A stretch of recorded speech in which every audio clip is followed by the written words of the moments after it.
Hi മക്കളെ, welcome back to Xylem learning. നിങ്ങളുടെ ഈ സ്വന്തം മിഥിലാമിസാണ്.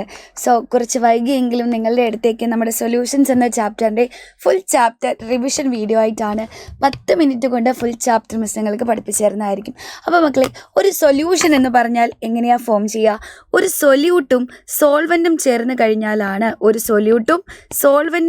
കഴിയുമ്പോഴാണ് നമുക്കൊരു സൊല്യൂഷനെ കിട്ടുക. അല്ലെ, ലീനവും ലായകവും ചേർന്ന് കഴിഞ്ഞാൽ നമുക്കൊരു ലായനിയും കിട്ടും. ഇനി ഒരു സൊല്യൂഷൻ എന്ന് പറയുന്നത് ഹോമോജീനസ് മിക്സ്ചറാണ്, ഒരു ഏകാത്മക മിശ്രിതമാണ്. എന്ന് പറഞ്ഞാൽ എല്ലായിടത്തും ഒരേ കോമ്പോസിഷൻ ആയിരിക്കും. അതുകൊണ്ടാണ് നമ്മളതിനെ ഹോമോജീനസ് മിക്സ്ചർ എന്ന് പറയുന്നത്. മക്കളെ, ഒരു സൊല്യൂഷൻ്റെ വളരെ വളരെ വളരെ ഇമ്പോർട്ടൻ്റ് ആയിട്ടുള്ള ഒരു ഫീച്ചറാണ് കോൺസെൻട്രേഷൻ അല്ലെങ്കിൽ ഗാഢത എന്ന് പറയുന്നത്. ഒരു സൊല്യൂഷൻ എടുത്തു കഴിഞ്ഞാൽ അതിൽ എത്ര സൊല്യൂട്ട് അടങ്ങിയിട്ടുണ്ട്, amount of solute in A solution കേട്ടോ. ഒരു ലായകം എടുത്താൽ അത് ലീനം എത്ര അടങ്ങിയിട്ടുണ്ട്, ഇതിനെയാണ് നമ്മൾ കോൺസെൻട്രേഷൻ അല്ലെങ്കിൽ ഗാഢത എന്ന് വിളിക്കാറുള്ളത്. അപ്പോൾ ഈ ഒരു കോൺസെൻട്രേഷൻ എടുത്ത് വായിച്ച് നോക്കിക്കേ. The concentration of a solution refers to the amount of solute dissolve in fixed amount of solvent. ഒരു നിശ്ചിത അളവ് ലായനിയിൽ ലയിച്ച് ചേർന്നിട്ടുള്ള ലീനത്തിൻ്റെ അളവാണ് നമ്മുടെ ഗാഢത അല്ലെങ്കിൽ കോൺസെൻട്രേഷൻ എന്ന് പറയുന്നത്.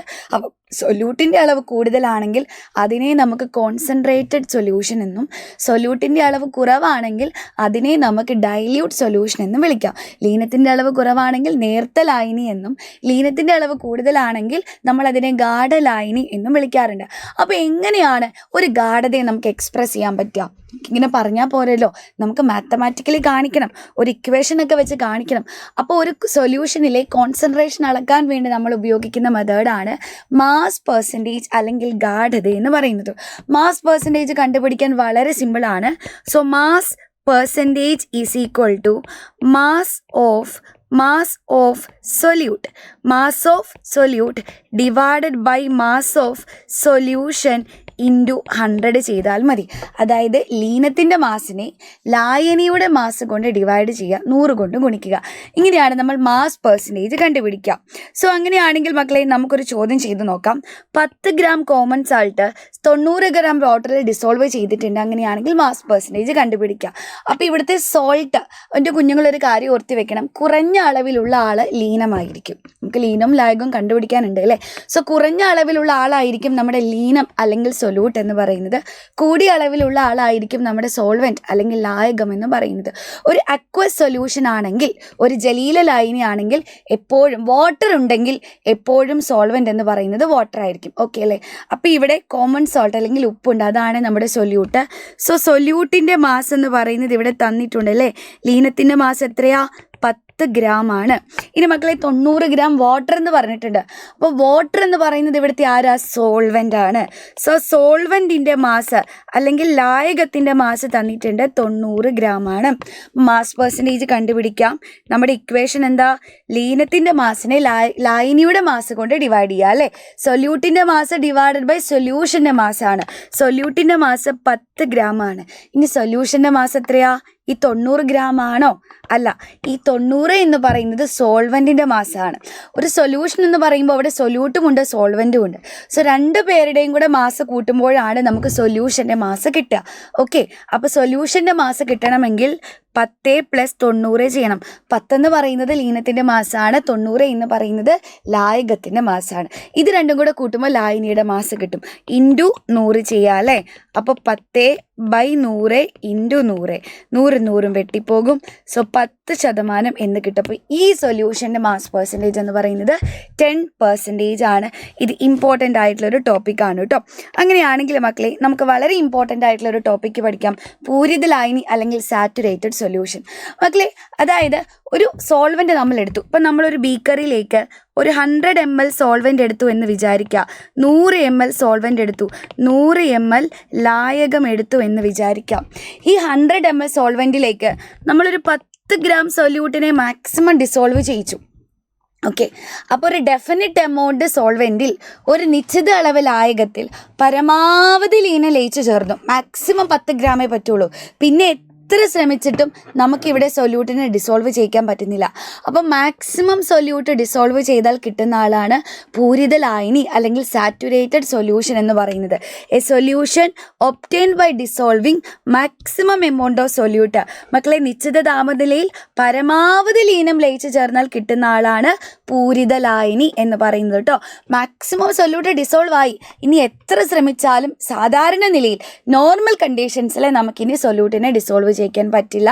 ഇതാണ് ഒരു സാറ്റുറേറ്റഡ് സൊല്യൂഷൻ അല്ലെങ്കിൽ പൂരിത ലായനി എന്ന് പറഞ്ഞാൽ. ഓക്കെ അല്ലേ? അങ്ങനെയാണെങ്കിൽ എന്തായിരിക്കും അപൂരിത ലായനി അല്ലെങ്കിൽ അൺസാറ്റുറേറ്റഡ് സൊല്യൂഷൻ? ഇപ്പം നമ്മൾ നേരത്തെ കണ്ട പോലെ തന്നെ സെയിം ബീക്കർ എടുത്തു, അതിൽ 100 ml വാട്ടർ എടുത്തു. അപ്പോൾ നമുക്കറിയാം ഈ 100 ml സോൾവെൻറ്റിൽ പരമാവധി 10 ഗ്രാം ഡിസോൾവ് വയ്ക്കാൻ നമ്മൾ നേരത്തെ കണ്ടു. സാറ്റുറേറ്റഡ് ആക്കാൻ 10 grams വേണമെന്ന് കണ്ടു. നമ്മളിവിടേക്ക് 5 ഗ്രാം ഇട്ടിട്ടുള്ളൂ എന്ന് വിചാരിക്കാം അല്ലേ? ഇത് സാറ്റുറേറ്റഡ് ആയിട്ടുണ്ടോ? ഇല്ല. സാറ്റുറേറ്റഡ് അല്ലെങ്കിൽ പൂരിതമാകണമെങ്കിൽ 10 ഗ്രാം വേണം. അപ്പോൾ ഇത് സാറ്റുറേറ്റഡ് ആയിട്ടില്ല. സാറ്റുറേറ്റഡ് ആവുന്നതിന് തൊട്ട് മുമ്പ് വരെ നമ്മൾ സൊല്യൂഷനെ വിളിക്കുക അൺസാറ്റുറേറ്റഡ് എന്നാണ്. പൂരിതമാകുന്നതിന് തൊട്ട് മുമ്പ് വരെ നമ്മൾ പറയുന്നത് അപൂരിത ലായനി എന്നാണ്. അപ്പോൾ ഇതൊരു അൺസാറ്റുറേറ്റഡ് സൊല്യൂഷനാണ്, അപൂരിത ലായനിയാണ് എന്ന് പറയും. കാരണം ഇത് സാറ്റുറേറ്റഡ് ആയിട്ടില്ല, പൂരിതമായിട്ടില്ല. വായിച്ച് നോക്കിക്കേ. A solution obtained by dissolving less amount of solute than required to make the solution saturated. പൂരിതമാകാൻ വേണ്ടതിലും കുറവാണെങ്കിൽ, ലീനത്തിൻ്റെ അളവ് കുറവാണെങ്കിൽ നമുക്ക് അപൂരിത ലായനി അല്ലെങ്കിൽ അൺസാറ്റുറേറ്റഡ് സൊല്യൂഷൻ എന്ന് വിളിക്കാനായിട്ട് സാധിക്കും. ഇനിയാണ് അതിപൂരിതനായി അല്ലെങ്കിൽ സൂപ്പർ സാറ്റുറേറ്റഡ് സൊല്യൂഷൻ. മക്കളെ, വീണ്ടും നമ്മൾ 100 ml എടുത്തു. ഓക്കെ, അപ്പോൾ 10 ഗ്രാം ഡിസോൾവ് ചെയ്ത് കഴിഞ്ഞപ്പോൾ നമുക്കറിയാം അത് സാറ്റുറേറ്റഡ് ആയി. അപ്പോൾ എനിക്കൊരാഗ്രഹം കൂടുതൽ സൊല്യൂട്ടിനെ ഡിസോൾവ് ചെയ്യിക്കണം. ഞാൻ എന്ത് ചെയ്തു? ഇതിനെ ഒന്ന് ഹീറ്റ് ചെയ്തു. ഇതിനെ പോയിട്ട് ഒന്ന് ചൂടാക്കി കഴിഞ്ഞപ്പോൾ ഇതിലേക്ക് എനിക്കൊരു 15 ഗ്രാം വരെ മാക്സിമം ഡിസോൾവ് ചെയ്യിക്കാൻ പറ്റി. അപ്പോൾ സാറ്റുറേറ്റഡ് ആകാൻ വേണ്ടതിലും മോർ സൊല്യൂട്ടിനെ ഞാൻ ഹീറ്റ് ചെയ്ത് ഡിസോൾവ് ചെയ്തു അല്ലേ?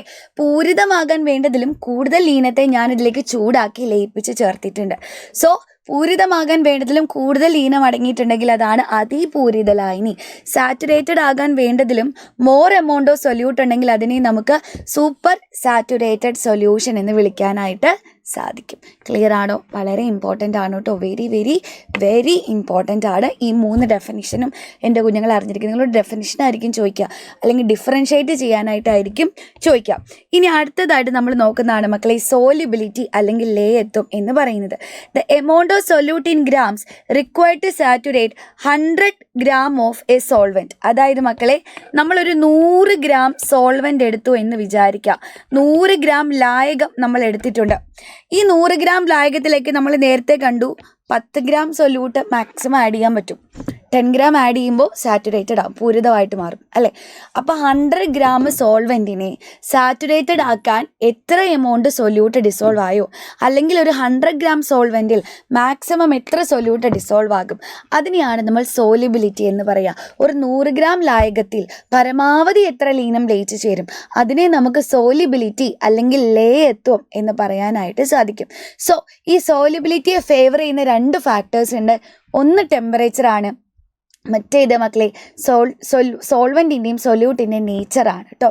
ഈ 2 ഫാക്ടേഴ്സും സോലിബിലിറ്റി അല്ലെങ്കിൽ ലേയത്വത്തെ ഇൻഫ്ലുവൻസ് ചെയ്യുന്ന ഫാക്ടേഴ്സാണ് എന്ന് നമുക്ക് പറയാനായിട്ട് സാധിക്കും.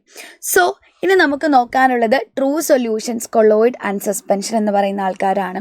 ഒരു ട്രൂ സൊല്യൂഷൻ എന്ന് പറഞ്ഞാൽ നമ്മളൊരു പഞ്ചസാര ലായനിയെ കൺസിഡർ ചെയ്യുക, ഒരു ഷുഗർ സൊല്യൂഷൻ. അതിലെ പാർട്ടിക്കിൾസിനെ നമുക്ക് കണ്ണുകൊണ്ട് കാണാൻ പറ്റുമോ? പറ്റില്ല. ഇനി ഇതിനെ നമുക്ക് ഫിൽറ്റർ ചെയ്ത് മാറ്റാൻ പറ്റുമോ? പാർട്ടിക്കിൾസിനെ പറ്റില്ല. നമ്മൾ അനക്കാണ്ട് വെച്ചാൽ, ഇഫ് ലെഫ്റ്റ് അൺഡിസ്റ്റർബ്ഡ്, അനക്കാണ്ട് വെച്ചാൽ പാർട്ടിക്കിൾസ് സെറ്റിൽ ഡൗൺ ചെയ്യോ? ഇല്ല. അപ്പോൾ പാർട്ടിക്കിൾസിനെ കണ്ണുകൊണ്ട് കാണാൻ പറ്റാത്ത, പാർട്ടിക്കിൾസ് സെറ്റിൽ ഡൗൺ ചെയ്യാത്ത, പാർട്ടിക്കിൾസിനെ ഫിൽറ്റർ ചെയ്യാൻ പറ്റാത്ത, പിന്നെ നമ്മൾ ടോർച്ച് അടിച്ച് നോക്കിയാൽ ലൈറ്റിൻ്റെ പാത്ത് വിസിബിൾ ആവില്ല. അപ്പോൾ ലൈറ്റിൻ്റെ പാത്ത് വിസിബിൾ ആകാത്തവരെ വിളിക്കുന്ന പേരാണ് യഥാർത്ഥ ലായനി അല്ലെങ്കിൽ ട്രൂ സൊല്യൂഷൻ എന്ന് പറയുന്നത്. ഇവിടെ ഒന്നും പറ്റൂല, പാർട്ടിക്കിൾസിനെ കാണാൻ പറ്റൂല, അരിച്ചു മാറ്റാൻ പറ്റൂല, പിന്നെ അതേപോലെ തന്നെ നമുക്ക് പാർട്ടിക്കിൾസ് അടിഞ്ഞു കൂടില്ല, സെറ്റിൽ ഡൗൺ ചെയ്യില്ല, ലൈറ്റിൻ്റെ പാത്ത് വിസിബിൾ അല്ല, പ്രകാശത്തിൻ്റെ സഞ്ചാരപാത കാണാൻ പറ്റില്ല, ഒന്നും കാണാൻ പറ്റൂല്ലെങ്കിൽ നമുക്കതൊരു ട്രൂ സൊല്യൂഷൻ അല്ലെങ്കിൽ യഥാർത്ഥ ലായനിയാണ് എന്ന് പറയാൻ പറ്റും. ഇനി സസ്പെൻഷൻ എന്ന് പറയുമ്പോൾ ഒരു മഡി വാട്ടർ അല്ലെങ്കിൽ ചെളിവെള്ളം നിങ്ങളുടെ മനസ്സിലേക്ക് കൊണ്ടുവരിക. അപ്പോൾ മക്കളെ, ഒരു ചെളിവെള്ളം എടുത്തു കഴിഞ്ഞാൽ നമുക്കറിയാം പാർട്ടിക്കിൾസിനെ കാണാൻ പറ്റൂലേ? ചെളി, കല്ല്, മണ്ണ് എല്ലാം കാണാൻ പറ്റും. സോ പാർട്ടിക്കിൾസിനെ നമുക്ക് നഗ്നനേത്രങ്ങൾ കൊണ്ട് കാണാം, കണ്ണുകൊണ്ട് കാണാനായിട്ട് സാധിക്കും. ഇനി കുറേ നേരം അനക്കാണ്ട് വെച്ചാൽ എന്താ സംഭവിക്കുക? പാർട്ടിക്കിൾസ് സെറ്റിൽ ഡൗൺ ചെയ്യുക അല്ലേ? കണികകൾ അടിഞ്ഞു കൂടുന്നതായിട്ട് നമുക്ക് കാണാനായിട്ട് സാധിക്കും. അതും പോരാഞ്ഞിട്ട് ഒന്ന് ആലോചിച്ച് നോക്കുക, നമുക്കൊരു ഫിൽറ്റർ പേപ്പർ വെച്ച് അരിച്ചെടുത്തൂടെ? ഫിൽറ്റർ ചെയ്യാൻ പറ്റും, അരിച്ച് മാറ്റാനായിട്ട് നമുക്ക് പറ്റും. അതേപോലെ തന്നെ നമ്മളൊന്ന് ടോർച്ച് അടിച്ച് നോക്കിയാൽ ലൈറ്റിൻ്റെ പാത്ത് വിസിബിളാണ്, പ്രകാശത്തിൻ്റെ സഞ്ചാരപാത കാണാനായിട്ട് സാധിക്കും. അപ്പം മക്കളെ എല്ലാം പറ്റുമെങ്കിൽ, അതായത് പാർട്ടിക്കിൾസിനെ കാണാൻ പറ്റും, പാർട്ടിക്കിൾസിനെ ഫിൽറ്റർ ചെയ്യാം, പാർട്ടിക്കിൾസ് സെറ്റിൽ ഡൗൺ ചെയ്യും, പാത്ത് ഓഫ് ലൈറ്റ് വിസിബിൾ ആണ്. എന്തൊക്കെയാണ് മിസ് പറഞ്ഞത്? കണികകളെ കാണാം, കണികൾ അടിഞ്ഞുകൂടും, കണികകൾ അതേപോലെ തന്നെ അരിച്ചു മാറ്റാം, പ്രകാശത്തിൻ്റെ സഞ്ചാരപാത ദൃശ്യമാണ്. ഇതെല്ലാം കാണാൻ പറ്റുമെങ്കിൽ അതൊരു സസ്പെൻഷൻ ആണ് എന്ന് നമുക്ക് പറയാനായിട്ട് സാധിക്കും. ഇനി മക്കളെ കൊളോയിഡ് എന്ന് പറഞ്ഞാൽ ആരാണെന്ന് ചോദിച്ചാൽ ഇതിൻ്റെ ഇടയിലുള്ള ആൾക്കാരാണ് നമ്മുടെ കൊളോയിഡ്. ഇതിന് രണ്ടിനും ഇൻ ബിറ്റ്വീൻ ആണ്. അതായത് ഒരു കൊളോയിഡ് എന്ന് പറഞ്ഞു കഴിഞ്ഞാൽ നമുക്കൊരിക്കലും കനോട്ട് സി, പാർട്ടിക്കിൾസിനെ നമുക്ക് കാണാൻ പറ്റൂല. അതേപോലെ തന്നെ പാർട്ടിക്കിൾസ് സെറ്റിൽ ഡൗൺ ചെയ്യത്തുമില്ല.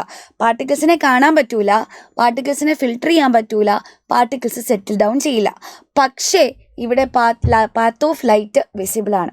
കണികകളെ കാണാൻ പറ്റില്ല, കണികകളെ അരിച്ച് മാറ്റാൻ പറ്റില്ല, കണികകൾ അടിഞ്ഞു കൂടത്തുമില്ല. പക്ഷേ പ്രകാശത്തിൻ്റെ സഞ്ചാരപാത ഇവിടെ കാണാൻ സാധിക്കും. അപ്പോൾ ട്രൂ സൊല്യൂഷനും സസ്പെൻഷനും ഇടയിലുള്ള ആൾക്കാരെ ആണ് നമ്മൾ കൊളോയിഡ്സ് എന്ന് പറയുന്നത് കേട്ടോ. കൊളോയിഡ്സിൻ്റെ പ്രത്യേകത എന്താ? മിസ്സിനൊപ്പം ഒന്ന് പറയാമോ? പാർട്ടിക്കിൾസിനെ കാണാൻ പറ്റില്ല, പാർട്ടിക്കിൾസ് സെറ്റിൽ ഡൗൺ ചെയ്യില്ല, പാർട്ടിക്കിൾസിനെ ഫിൽട്ടർ ചെയ്യാൻ പറ്റില്ല, but path of light visible ആണ് അല്ലേ? കണികൾ അടിഞ്ഞുകൂടില്ല, കണികളെ അരിച്ചു മാറ്റാൻ പറ്റില്ല, കണികകളെ നഗ്നനേത്രങ്ങൾ കൊണ്ട് കാണാൻ പറ്റില്ല, പക്ഷേ പ്രകാശത്തിൻ്റെ സഞ്ചാരപാത ദൃശ്യമാണ്. അപ്പോൾ ഇതിനിടയിലുള്ള ആൾക്കാരാണ് നമ്മുടെ കൊളോയിഡ്. നമ്മുടെ പാല്, പിന്നെ മൂടൽമഞ്ഞ്, പുക, മഷി, അതേപോലെ തന്നെ നമ്മുടെ മയോണൈസ്, ബ്ലഡ്, ഇതൊക്കെ കൊളോയിഡ്സിന് എക്സാമ്പിളാണ് കേട്ടോ. പിന്നെ ചോക്ക് പൊടിയും വെള്ളവും, പിന്നെ ചെളിവെള്ളം, ഇതൊക്കെയാണ്. അതേപോലെ ആയുർവേദിക് ഡിക്കോഷൻ, ആയുർവേദ മരുന്നുകൾ, ഇതൊക്കെയാണ് നമ്മുടെ സസ്പെൻഷൻ എക്സാമ്പിളായിട്ട് പഠിക്കുക. ഇനി അതേപോലെ തന്നെ പഞ്ചസാര ലായനി, ഉപ്പ് ലായനി, ഡൈല്യൂട്ട് ആയിട്ടുള്ള ആസിഡ്, പിന്നെ ഏതാ പറയാൻ മക്കളെ, അങ്ങനെയുള്ളവരൊക്കെ ട്രൂ സൊല്യൂഷൻ. പിന്നെ അമാൽഗംസ്, ഇതൊക്കെ ട്രൂ സൊല്യൂഷൻ ആണ്, അല്ലെങ്കിൽ യഥാർത്ഥ ലായനികളാണ് എന്ന് പറയാൻ പറ്റും. സിമ്പിൾ അല്ലേ? യെസ്. ഇനി നമ്മൾ ഓർത്തിരിക്കേണ്ട ഇവിടെ നിന്ന് മക്കളെ സോഫ്റ്റ് ഡ്രിങ്ക്സുകളെ പറ്റിയിട്ടാണ്. ഈ മെജോറിറ്റി ആയിട്ടുള്ള സോഫ്റ്റ് ഡ്രിങ്ക്സുകളും കൊളോയിഡൽ നേച്ചറുള്ള ആൾക്കാരാണ് കേട്ടോ. അപ്പോൾ അതേപോലെ സസ്പെൻഷൻസും ഉണ്ടാവും. സോ ഇതിൽ ഈ പറഞ്ഞിട്ടുള്ള നമ്മൾ ഉണ്ടാക്കുന്ന ഈ സോഫ്റ്റ് ഡ്രിങ്ക്സുകളൊക്കെ ഒരുപാട് നാൾ കേടുകൂടാതിരിക്കാൻ വേണ്ടി നമ്മൾ പ്രിസർവേറ്റീവുകളെ ആഡ് ചെയ്യും അല്ലേ? ഇപ്പം നമ്മുടെ വീട്ടിലൊരു നാരങ്ങ അച്ചാർ ഉണ്ടാക്കുമ്പോൾ നമ്മളതിൽ വിനാഗിരി ഒഴിക്കും, നാശമായി പോകാതിരിക്കും. അപ്പോൾ വിനേഗർ എന്ന് പറയുന്നത് ഒരു പ്രിസർവേറ്റീവാണ്. അതുപോലെ ഭക്ഷ്യവസ്തുക്കൾ കേടുകൂടാതിരിക്കാൻ വേണ്ടിയിട്ട് നമ്മൾ ആഡ് ചെയ്യുന്നവരാണ് പ്രിസർവേറ്റീവുകൾ കേട്ടോ. സ്പോയിലേജ് പ്രിവെൻറ്റ് ചെയ്യാൻ വേണ്ടിയിട്ട് ആഡ് ചെയ്യുന്ന ആൾക്കാരാണ് പ്രിസർവേറ്റീവ്സ്. അതേപോലെ തന്നെ ചില ആൾക്കാർ എടുത്തു കഴിഞ്ഞാൽ പാർട്ടിക്കിൾസ് സെറ്റിൽ ഡൗൺ ചെയ്യും. പാർട്ടിക്കിൾസ് സെറ്റിൽ ഡൗൺ ചെയ്യുന്നതിനെ പ്രിവെൻറ്റ് ചെയ്യാൻ, കണികകൾ അടിഞ്ഞുകൂടുന്നത് തടയാൻ നമ്മൾ ആഡ് ചെയ്ത് കൊടുക്കുന്നവരാണ് മക്കളെ സ്റ്റെബിലൈസറുകൾ എന്നറിയപ്പെടുന്നത്. അപ്പോൾ സ്റ്റെബിലൈസറുകളും പ്രിസർവേറ്റീവുകളും കൃത്യമായിട്ട് അറിഞ്ഞിരിക്കുക. പാർട്ടിക്കിൾസ് സെറ്റിൽ ഡൗൺ ചെയ്യുന്നത് പ്രിവെൻറ്റ് ചെയ്യാൻ വേണ്ടി ഉപയോഗിക്കുന്നവർ സ്റ്റെബിലൈസറുകളാണ്. അതേപോലെ തന്നെ മക്കളെ ഫുഡിൻ്റെ സ്പോയിലേജ് പ്രിവെൻറ്റ് ചെയ്യാൻ ആഡ് ചെയ്യുന്നവർ പ്രിസർവേറ്റീവുകളാണ്. കണികകൾ അടിഞ്ഞുകൂടുന്നത് തടയാൻ ആഡ് ചെയ്യുന്നവരാണ് സ്റ്റെബിലൈസറുകൾ.